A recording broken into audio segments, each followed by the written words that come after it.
ಮುಂಬರುವ 2024ರ ಲೋಕಸಭಾ ಚುನಾವಣೆಯಲ್ಲಿ ಕೇಂದ್ರದಲ್ಲಿ ಯಾವ ಒಂದು ಮೈತ್ರಿಕೂಟ ಅಧಿಕಾರಕ್ಕೆ ಬರುತ್ತೆ, ಅದೇ ರೀತಿ ಯಾವ ಒಂದು ಪಕ್ಷ ಎಷ್ಟು ಸ್ಥಾನವನ್ನು ಗೆಲ್ಲುತ್ತೆ, ಯಾವ ರಾಜ್ಯಗಳಲ್ಲಿ ಯಾವ ಒಂದು ಮೈತ್ರಿಕೂಟಕ್ಕೆ ಮುನ್ನಡೆ ಸಿಗುತ್ತೆ ಅಂತಕ್ಕಂಥ ಒಂದು ವಿವರವಾದ ವರದಿಯನ್ನು ನೀಡೋದಕ್ಕೋಸ್ಕರವಾಗಿ ಅನೇಕ ರಾಷ್ಟ್ರಮಟ್ಟದ ಸರ್ವೆ ಸಂಸ್ಥೆಗಳು ಸರ್ವೆ ಕಾರ್ಯವನ್ನು ನಡೆಸ್ತಾ ಬಂದಿರತಕ್ಕಂಥದ್ದು ನಮಗೆಲ್ಲ ಗೊತ್ತೇ ಇದೆ ಸ್ನೇಹಿತರೆ. ರಾಷ್ಟ್ರದ ಜನರ ಒಂದು ಮೂಡನ್ನು ತಿಳಿಯೋದಕ್ಕೋಸ್ಕರವಾಗಿ ರಾಷ್ಟ್ರದ ಒಂದು ಜನರ ಮುಂದಿನ ಲೋಕಸಭಾ ಚುನಾವಣೆಗೆ ಯಾವ ಒಂದು ಪಕ್ಷದ ಪರವಾಗಿ ಯಾವ ಒಂದು ಮೈತ್ರಿಕೂಟದ ಪರವಾಗಿ ತಮ್ಮ ಮತವನ್ನು ಚಲಾಯಿಸ್ತಾರೆ ಅಂತಕ್ಕಂಥದ್ದನ್ನು ಅರಿಯೋದಕ್ಕೆ ಪ್ರತಿ ತಿಂಗಳು ಚುನಾವಣಾ ಪೂರ್ವ ಸಮೀಕ್ಷೆಯನ್ನು ನಡೆಸ್ತಾ ಬರ್ತಿದ್ದಕ್ಕಂಥದ್ದು ನಮಗೆಲ್ಲ ಗೊತ್ತಿರೋ ವಿಷಯ. ನಮ್ಮ ಮಾಧ್ಯಮದಲ್ಲೂ ಕೂಡ ಸುಮಾರು 3-4 ಸರ್ವೆಯ ಒಂದು ಫಲಿತಾಂಶವನ್ನು ನಾನು ಈಗಾಗಲೇ ಪ್ರಕಟಗೊಳಿಸಿದ್ದೆ ಸ್ನೇಹಿತರೆ. ಅದೇ ರೀತಿ ಇದೀಗ ರಾಷ್ಟ್ರದ ಮತ್ತೊಂದು ಪ್ರಮುಖ ಸರ್ವೆ ಸಂಸ್ಥೆಯಾಗಿರ್ತಕ್ಕಂಥ ಸಿ ವೋಟರ್ ಸಂಸ್ಥೆ ತನ್ನ ಮತ್ತೊಂದು ಸಮೀಕ್ಷಾ ವರದಿಯನ್ನು ಇದೀಗ ಬಹಿರಂಗಗೊಳಿಸಿದೆ. ಈ ಒಂದು ಸಿ ವೋಟರ್ ಸಮೀಕ್ಷಾ ತಂಡ ಅದರಲ್ಲೂ ಕೂಡ ಪ್ರಮುಖವಾಗಿ ಕರ್ನಾಟಕದಲ್ಲಿ ಈ ಬಾರಿ ಲೋಕಸಭಾ ಚುನಾವಣೆಯಲ್ಲಿ ಯಾವ ಒಂದು ಪಕ್ಷಕ್ಕೆ ಹೆಚ್ಚಿನ ಒಂದು ಸ್ಥಾನಗಳನ್ನು ಬರ್ತವೆ, ಯಾವ ಪಕ್ಷ ಎಷ್ಟು ಸ್ಥಾನಗಳನ್ನು ಗೆಲ್ಲುತ್ತೆ ಅಂತಕ್ಕಂಥ ಒಂದು ಸ್ಪಷ್ಟವಾದ ಒಂದು ಚಿತ್ರಣವನ್ನು ಇದೀಗ ಬಹಿರಂಗಗೊಳಿಸಿದ್ದಾವೆ. ಈ ಒಂದು ಸರ್ವೆ ಪಂಚರಾಜ್ಯ ಚುನಾವಣೆಯ ಫಲಿತಾಂಶದ ನಂತರ ಹಾಗೂ ರಾಮ ಮಂದಿರ ಉದ್ಘಾಟನೆಗಿಂತ ಮುಂಚೆ ನಡೆದಿರ್ತಕ್ಕಂಥ ಒಂದು ಸರ್ವೆ ಆಗಿದೆ ಸ್ನೇಹಿತರೆ. ಬನ್ನಿ ಹಾಗಾದರೆ ನೋಡೋಣ ಸಿ ವೋಟರ್ಸ್ ನಡೆಸಿರ್ತಕ್ಕಂಥ ಒಂದು ಸಮೀಕ್ಷೆಯಿಂದ ಬಹಿರಂಗಗೊಂಡಿರ್ತಕ್ಕಂಥ ವರದಿಯಾದರೂ ಏನು, ಕರ್ನಾಟಕದಲ್ಲಿ ಸಿ ವೋಟರ್ಸ್ ಸಂಸ್ಥೆಯ ಪ್ರಕಾರ ಯಾವ ಒಂದು ಪಕ್ಷ ಎಷ್ಟು ಸ್ಥಾನಗಳನ್ನು ಗೆಲ್ಲುತ್ತೆ ತಿಳ್ಕೊಳ್ಳೋಣ ಸ್ನೇಹಿತರೆ. ಅದಕ್ಕಿಂತ ಮುಂಚೆ ನೀವೇನು ನನ್ನ ಇಟ್ಗೆ ಮತ್ತು ಯೂಟ್ಯೂಬ್ ಚಾನಲ್ಗೆ ಸಬ್ಸ್ಕ್ರೈಬ್ ಮಾಡ್ಕೊಂಡಿಲ್ಲ ಅಂದರೆ ದಯವಿಟ್ಟು ಈಗಲೇ ಸಬ್ಸ್ಕ್ರೈಬ್ ಮಾಡಿಕೊಂಡು ಬೆಲ್ ಬಟನನ್ನು ಕ್ಲಿಕ್ ಮಾಡಿ. ಅದೇ ರೀತಿ ನಾನು ಕೊಡೋ ಮಾಹಿತಿ ನಿಮಗೆ ಇಷ್ಟ ಆಗಿದ್ದರೆ ದಯವಿಟ್ಟು ನನ್ನ ವಿಡಿಯೋಗೆ ಲೈಕ್ ಮಾಡಿ, ಶೇರ್ ಮಾಡಿ, ಕಮೆಂಟ್ ಮಾಡಿ ಸ್ನೇಹಿತರೆ. ಕಳೆದ 2019ರ ಲೋಕಸಭಾ ಚುನಾವಣೆಯಲ್ಲಿ ಕರ್ನಾಟಕದ ರಾಜಕೀಯ ಸಮೀಕರಣವೇ ಬೇರೆಯಾಗಿತ್ತು. ಆದರೆ ಈ ಬಾರಿಯ ರಾಜಕೀಯ ಸಮೀಕರಣವೇ ಬೇರೆಯಾಗಿದೆ. 2019ರಲ್ಲಿ ಆಗಿನ ಒಂದು ರಾಜ್ಯದಲ್ಲಿ ಅಧಿಕಾರದಲ್ಲಿದ್ದಂತಹ ಕಾಂಗ್ರೆಸ್ ಹಾಗೂ JDS ಪಕ್ಷಗಳು ಮೈತ್ರಿಯನ್ನು ಮಾಡಿಕೊಂಡು ಆ ಮೂಲಕ ಲೋಕಸಭಾ ಚುನಾವಣೆಯನ್ನು ಎದುರಿಸಿದ್ವು. ಆದರೆ ಈ ಬಾರಿ ಬದಲಾಗಿರ್ತಕ್ಕಂಥ ರಾಜಕೀಯ ಪರಿಸ್ಥಿತಿಯಲ್ಲಿ BJP ಹಾಗೂ JDS ಮೈತ್ರಿಯನ್ನು ಮಾಡಿಕೊಳ್ಳೋದ್ರ ಮೂಲಕ ಕಾಂಗ್ರೆಸ್ಗೆ ಸವಾಲನ್ನು ಒಡ್ತಾ ಇದ್ದಾವೆ. ಹಾಗಾದರೆ ಈ ಬಾರಿ ಕರ್ನಾಟಕ ರಾಜ್ಯದಲ್ಲಿ BJP JDS ಮೈತ್ರಿಕೂಟ ಹೆಚ್ಚಿನ ಸ್ಥಾನವನ್ನು ಗೆಲ್ಲುತ್ತಾ, ಅಥವಾ ಕಳೆದ ಬಾರಿ ಕೇವಲ ಒಂದೇ ಒಂದು ಲೋಕಸಭಾ ಸ್ಥಾನವನ್ನು ಗೆಲ್ಲೋದಕ್ಕೆ ಸುಸ್ತಾಗಿದ್ದಂತಹ ಕಾಂಗ್ರೆಸ್ ಈ ಬಾರಿ ಹೆಚ್ಚು ಸ್ಥಾನವನ್ನು ಗೆಲ್ಲುತ್ತಾ? ಈ ಕುರಿತು ಸಿ ವೋಟರ್ ಸಂಸ್ಥೆ ಏನು ವರದಿ ಮಾಡಿದೆ ನೋಡೋಣ ಬನ್ನಿ ಸ್ನೇಹಿತರೆ.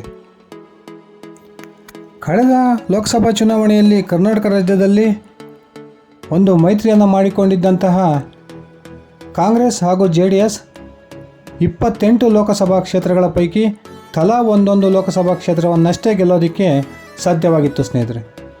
ಕೇವಲ ಏಕಪಕ್ಷವಾಗಿ ಸ್ಪರ್ಧೆ ಮಾಡಿದ್ದಂತಹ BJP ಸರಿಸುಮಾರು 51% ಮತಗಳನ್ನು ಆ ಕಳೆದ ಲೋಕಸಭಾ ಚುನಾವಣೆಯಲ್ಲಿ ಪಡೆಯೋದ್ರ ಮೂಲಕ ಕರ್ನಾಟಕದ 28 ಲೋಕಸಭಾ ಕ್ಷೇತ್ರಗಳಲ್ಲಿ 25 ಸ್ಥಾನಗಳನ್ನು ಭರ್ಜರಿಯಾಗಿ ತನ್ನ ತೆಕ್ಕೆಗೆ ತೆಗೆದುಕೊಂಡಿದ್ದನ್ನು ನಾವೆಲ್ಲ ಗಮನಿಸಿದ್ದೇವೆ.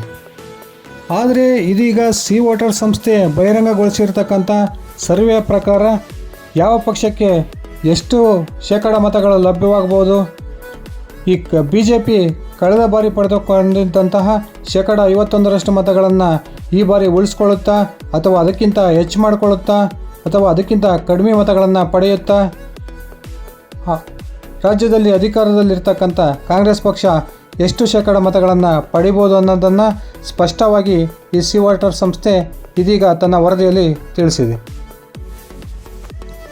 ಈ ಸಿ ವೋಟರ್ ಸರ್ವೆಯ ಪ್ರಕಾರ ಈ ಬಾರಿಯೂ ಕೂಡ ಕರ್ನಾಟಕ ರಾಜ್ಯದಲ್ಲಿ ಕಳೆದ ಬಾರಿಯ 51% ಮತವನ್ನು ಪಡೆದಿದ್ದಂತಹ BJP ಈ ಬಾರಿ ಇನ್ನೂ 1% ಮತವನ್ನು ಜಾಸ್ತಿ ಪಡೆಯೋದ್ರ ಮೂಲಕ 52% ಮತಗಳನ್ನು ಪಡೆಯೋದ್ರ ಮೂಲಕ ಸುಮಾರು 22ರಿಂದ 24 ಸ್ಥಾನಗಳನ್ನು ಗೆಲ್ಬೋದು ಅಂತಕ್ಕಂಥ ವರದಿಯನ್ನು ಈ ಸಂಸ್ಥೆ ನೀಡಿದೆ. ಆದರೆ ರಾಜ್ಯದಲ್ಲಿ ಅಧಿಕಾರದಲ್ಲಿರ್ತಕ್ಕಂಥ ಕಾಂಗ್ರೆಸ್ ಕೇವಲ 43% ಮತಗಳನ್ನು ಪಡೆಯೋದ್ರ ಮೂಲಕ ಈ ಬಾರಿ ಕರ್ನಾಟಕದಲ್ಲಿ ಕಳೆದ ಬಾರಿ ಚುನಾವಣೆಯಲ್ಲಿ ಗೆದ್ದಿದ್ದಕ್ಕಿಂತ ಹೆಚ್ಚಿನ ಸ್ಥಾನವನ್ನು ಗೆದ್ದರೂ ಕೂಡ ತುಂಬ ಉತ್ತಮವಾದ ಸಾಧನೆಯನ್ನೇನು ಕಾಂಗ್ರೆಸ್ ಪಕ್ಷ ಮಾಡೋದಿಲ್ಲ. ಈ ಒಂದು 2024ರ ಲೋಕಸಭಾ ಚುನಾವಣೆಯಲ್ಲಿ ಕಾಂಗ್ರೆಸ್ ಈ ಬಾರಿಯೂ ಕೂಡ ಕರ್ನಾಟಕದಲ್ಲಿ 4ರಿಂದ 6 ಸ್ಥಾನಗಳನ್ನಷ್ಟೇ ಗೆಲ್ಲೋದಕ್ಕೆ ಸಾಧ್ಯವಾಗುತ್ತೆ ಅಂತಕ್ಕಂಥ ಸ್ಪಷ್ಟ ವರದಿಯನ್ನು ಈ ಸಿ ವೋಟರ್ ಸಂಸ್ಥೆ ಇದೀಗ ಬಹಿರಂಗಗೊಳಿಸಿದೆ. ಸುಮಾರು 5 ವಿವಿಧ ಬಗೆಗಳ ಘೋಷಣೆಯ ಮೂಲಕ ವಿಧಾನಸಭಾ ಚುನಾವಣೆಯಲ್ಲಿ ಭರ್ಜರಿಯಾಗಿ ಅಧಿಕಾರಕ್ಕೆ ಬಂದಂತಹ ಕಾಂಗ್ರೆಸ್ ಇದೀಗ ವಿಧಾನಸಭಾ ಚುನಾವಣೆಯಲ್ಲಿದ್ದಂತಹ ಒಂದು ಕದರನ್ನು ಉಳಿಸ್ಕೊಂಡಿಲ್ಲ. ಪ್ರತಿದಿನ ಸರ್ಕಾರದ ಒಂದು ವರ್ಚಸ್ಸು ಕಡಿಮೆ ಆಗ್ತಾ ಬರ್ತಾ ಇದೆ ಅಂತಕ್ಕಂಥ ಒಂದು ವರದಿಯನ್ನು ಈ ಸಂಸ್ಥೆ ಇದೀಗ ಬಹಿರಂಗಗೊಳಿಸಿದೆ. ಆಡಳಿತ ನಡೆಸ್ತಾ ಇರತಕ್ಕಂಥ ಕಾಂಗ್ರೆಸ್ ಪಕ್ಷದಲ್ಲಿರ್ತಕ್ಕಂಥ ಅನೇಕ ಗೊಂದಲಗಳು, ಅನುದಾನದ ಕೊರತೆಯಿಂದ ಶಾಸಕರ ಅಸಮಾಧಾನಗಳು, ಹಿರಿಯ ಶಾಸಕರಿಗೆ ಸರ್ಕಾರದಲ್ಲಿ ಯಾವುದೇ ಸ್ಥಾನಮಾನವನ್ನು ಕೊಡದೇ ಇರತಕ್ಕಂಥದ್ದು, ಈ ರೀತಿಯ ಅನೇಕ ಸಮಸ್ಯೆಗಳಿಂದ ಈ ಬಾರಿಯೂ ಕೂಡ ಕರ್ನಾಟಕ ರಾಜ್ಯದಲ್ಲಿ ಕಾಂಗ್ರೆಸ್ ಯಾವುದೇ ಕಾರಣಕ್ಕೂ 2 ಅಂಕಿಯ ಸ್ಥಾನಗಳನ್ನು ದಾಟೋದಿಲ್ಲ ಅಂತಕ್ಕಂಥ ಸ್ಪಷ್ಟ ವರದಿಯನ್ನು ಈ ಒಂದು ಸಿ ವೋಟರ್ ಸಂಸ್ಥೆ ಇದೀಗ ನೀಡಿದೆ. ಮುಂದುವರೆದಿರ್ತಕ್ಕಂಥ ಈ ಒಂದು ಸಿ ವೋಟರ್ ಸಂಸ್ಥೆ ದೇಶದ ಮುಂದಿನ ಲೋಕಸಭಾ ಚುನಾವಣೆಯ ಚಿತ್ರಣವನ್ನು ಕೂಡ ಸ್ಪಷ್ಟವಾಗಿ ನೀಡಿದೆ. ಸ್ನೇಹಿತರೆ, ಮುಂಬರುವ ಲೋಕಸಭಾ ಚುನಾವಣೆಯಲ್ಲಿ NDA ಮೈತ್ರಿಕೂಟ ತನ್ನ ಅಧಿಕಾರವನ್ನು ಉಳಿಸ್ಕೊಳ್ಳುತ್ತಾ ಅಥವಾ NDA ಮೈತ್ರಿಕೂಟವನ್ನು ಸೋಲಿಸಿ ಅಧಿಕಾರಕ್ಕೆ ಬರುತ್ತಾ ಅಂತಕ್ಕಂಥ ಪ್ರಶ್ನೆಗೆ ಒಂದು ಸ್ಪಷ್ಟವಾದ ಅಂಕಿ ಸಂಖ್ಯೆಗಳನ್ನು ನೀಡೋದ್ರ ಮೂಲಕ ಉತ್ತರವನ್ನು ನೀಡಿದೆ.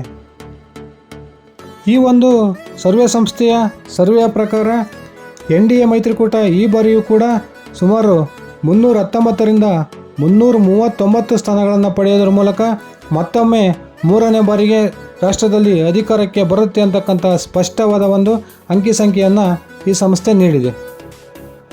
ಅದೇ ರೀತಿ BJP ಪಕ್ಷ ಕಳೆದ ಲೋಕಸಭಾ ಚುನಾವಣೆಯಲ್ಲಿ ಏಕಾಂಗಿಯಾಗಿ ಪಡೆದಿದ್ದಂತಹ 303 ಸ್ಥಾನಗಳಿಗಿಂತ ಹೆಚ್ಚಿನ ಸ್ಥಾನಗಳನ್ನು ಈ ಬಾರಿ ಪಡೆಯೋದ್ರ ಮೂಲಕ ಸುಮಾರು 308 ಸ್ಥಾನದಿಂದ 328 ಸ್ಥಾನಗಳನ್ನು BJP ಪಕ್ಷ ಒಂದೇ ಏಕಾಂಗಿಯಾಗಿ ಪಡೆಯುತ್ತೆ ಅಂತಕ್ಕಂಥ ಒಂದು ಅಂಕಿಯನ್ನು ಈ ಒಂದು ಸಂಸ್ಥೆ ನೀಡಿದೆ. ಅದೇ ರೀತಿ 28 ಪಕ್ಷಗಳನ್ನೊಳಗೊಂಡ ಇಂಡಿ ಮೈತ್ರಿಕೂಟ ಈ ಬಾರಿ ಕೂಡ 148ರಿಂದ 168 ಸ್ಥಾನಗಳನ್ನಷ್ಟೇ ಪಡೆಯುತ್ತೆ ಅಂತಕ್ಕಂಥ ಒಂದು ಸ್ಪಷ್ಟವಾದ ಅಂಕಿ ಸಂಖ್ಯೆಯನ್ನು ಕೂಡ ಈ ಸಂಸ್ಥೆ ನೀಡಿದೆ. ಅದೇ ರೀತಿ ಏಕಾಂಗಿಯಾಗಿ ಕಾಂಗ್ರೆಸ್ ಪಕ್ಷ ಈ ಬಾರಿಯೂ ಕೂಡ ಕಳೆದ ಬಾರಿ ತೆಗೆದುಕೊಂಡಂತಹ 52 ಸ್ಥಾನಗಳಲ್ಲಿ ಈ ಬಾರಿಯೂ ಕೂಡ ಮುಂದುವರಿಯಬಹುದು ಅಥವಾ 52ರಿಂದ 72 ಸ್ಥಾನಗಳನ್ನು ಪಡೆಯೋದರಲ್ಲಿ ಕಾಂಗ್ರೆಸ್ ಈ ಬಾರಿ ಯಶಸ್ವಿ ಆಗ್ಬೋದು ಅಂತಕ್ಕಂಥ ಒಂದು ವರದಿಯನ್ನು ಈ ಸಂಸ್ಥೆ ನೀಡಿದೆ. ಈ ಸಂಸ್ಥೆ ನೀಡಿರ್ತಕ್ಕಂಥ ವರದಿಯಲ್ಲಿ ಒಂದು ಆಶ್ಚರ್ಯಕರವಾದ ಅಂಶ ಏನು ಬೆಳಕಿಗೆ ಬಂದಿರತಕ್ಕಂಥದ್ದು ಅಂದರೆ NDA ಮೈತ್ರಿಕೂಟದ ಮಿತ್ರ ಪಕ್ಷಗಳಿಗಿಂತ BJPಗೆ ದೊಡ್ಡ ಮಟ್ಟದ ಲಾಭವೇನೂ ಆಗೋದಿಲ್ಲ. ಆದರೆ ಇಂಡಿ ಮೈತ್ರಿಕೂಟದಲ್ಲಿರ್ತಕ್ಕಂಥ ಮಿತ್ರ ಪಕ್ಷಗಳಿಂದ ಕಾಂಗ್ರೆಸ್ಗಿಂತ ಹೆಚ್ಚಿನ ಸ್ಥಾನಗಳನ್ನು ಅದರ ಮಿತ್ರ ಪಕ್ಷಗಳೇ ಗೆಲ್ತವೆ ಅಂತಕ್ಕಂಥ ಒಂದು ವರದಿಯನ್ನು ಈ ಸಂಸ್ಥೆ ನೀಡಿದೆ. ಕಳೆದ 2 ಲೋಕಸಭಾ ಚುನಾವಣೆಗಳಲ್ಲೂ ಕೂಡ ಅಧಿಕೃತ ವಿರೋಧ ಪಕ್ಷದ ಸ್ಥಾನಮಾನವನ್ನು ಪಡೆಯೋದಕ್ಕೆ ವಿಫಲವಾಗಿದ್ದಂತಹ ಕಾಂಗ್ರೆಸ್ ಈ ಒಂದು ಸಿ ವೋಟರ್ ಸಂಸ್ಥೆ ನೀಡಿರ್ತಕ್ಕಂಥ ವರದಿಯ ಪ್ರಕಾರ ಹೆಚ್ಚು ಕಡಿಮೆ ಈ ಬಾರಿ ಅಧಿಕೃತ ವಿರೋಧ ಪಕ್ಷದ ಸ್ಥಾನವನ್ನು ಪಡೆಯಬಹುದು ಅಂತಕ್ಕಂಥ ಒಂದು ವರದಿಯನ್ನು ನೀಡಿದೆ. ಈ ಸಂಸ್ಥೆಯ ವರದಿಯ ಪ್ರಕಾರ BJPಯೇ ಏಕಾಂಗಿಯಾಗಿ ಈ ಬಾರಿ ಅತ್ಯಂತ ದೊಡ್ಡ ಗೆಲುವನ್ನು ಪಡೆಯುತ್ತೆ ಅಂತಕ್ಕಂಥ ಒಂದು ವರದಿಯನ್ನು ಈ ಸಂಸ್ಥೆ ನೀಡೋದ್ರ ಮೂಲಕ BJP ಈ ಬಾರಿ ಸಾರ್ವಕಾಲಿಕ ದಾಖಲೆಯನ್ನು ಮಾಡೋದ್ರ ಮೂಲಕ ಸುಮಾರು 308ರಿಂದ 328 ಸ್ಥಾನಗಳನ್ನು ಗೆಲ್ಬೋದು ಅಂತಕ್ಕಂಥ ಒಂದು ವರದಿ ನೀಡಿದೆ. ಅದೇ ರೀತಿ ಈ ಒಂದು ಸಂಸ್ಥೆ ನಡೆಸ್ತಿರ್ತಕ್ಕಂಥ ಈ ಸರ್ವೆ ಕಾರ್ಯ ಏನು ಈಗ ಇತ್ತೀಚೆಗಷ್ಟೇ ಉದ್ಘಾಟನೆಗೊಂಡಿರ್ತಕ್ಕಂಥ ರಾಮ ಮಂದಿರದ ಉದ್ಘಾಟನೆಗೂ ಮುಂಚೆ ನಡೆಸಿರ್ತಕ್ಕಂಥ ಸರ್ವೆ ಆಗಿದೆ. ಈ ಸರ್ವೆ ತಂಡ ನಡೆಸ್ತಕ್ಕಂಥ ಮುಂದಿನ ಜನವರಿ ತಿಂಗಳ ಸರ್ವೆಯಲ್ಲಿ ಯಾವ ರೀತಿಯ ಒಂದು ವರದಿಯನ್ನು ಕೊಡುತ್ತೆ ಅಂತಕ್ಕಂಥದ್ದನ್ನು ಕಾದು ನೋಡೋಣ ಸ್ನೇಹಿತರೆ. ಒಂದೇ ಒಂದು ಸ್ಪಷ್ಟವಾದ ಅಂಶವನ್ನು ಈ ಸಂಸ್ಥೆ ನೀಡಿರ್ತಕ್ಕಂಥದ್ದೇನು ಅಂದರೆ, ಈ ಬಾರಿಯೂ ಕೂಡ ನರೇಂದ್ರ ಮೋದಿ ನೇತೃತ್ವದಲ್ಲಿ NDA ಮೈತ್ರಿಕೂಟ ಭರ್ಜರಿಯಾದ ಗೆಲುವನ್ನು ಸಾಧಿಸೋದ್ರ ಮೂಲಕ ಮತ್ತೊಮ್ಮೆ ದೇಶದಲ್ಲಿ 3ನೇ ಬಾರಿ ಅಧಿಕಾರಕ್ಕೆ ಬರುತ್ತೆ ಅಂತಕ್ಕಂಥ ಸ್ಪಷ್ಟ ವರದಿಯನ್ನು ಈ ಸಂಸ್ಥೆ ನೀಡಿದೆ. ಇದಿಷ್ಟಾಗಿತ್ತು ಸ್ನೇಹಿತರೆ ನನ್ನ ವಿಡಿಯೋ. ಈ ಒಂದು ವಿಡಿಯೋ ಇಷ್ಟ ಆಗಿದ್ರೆ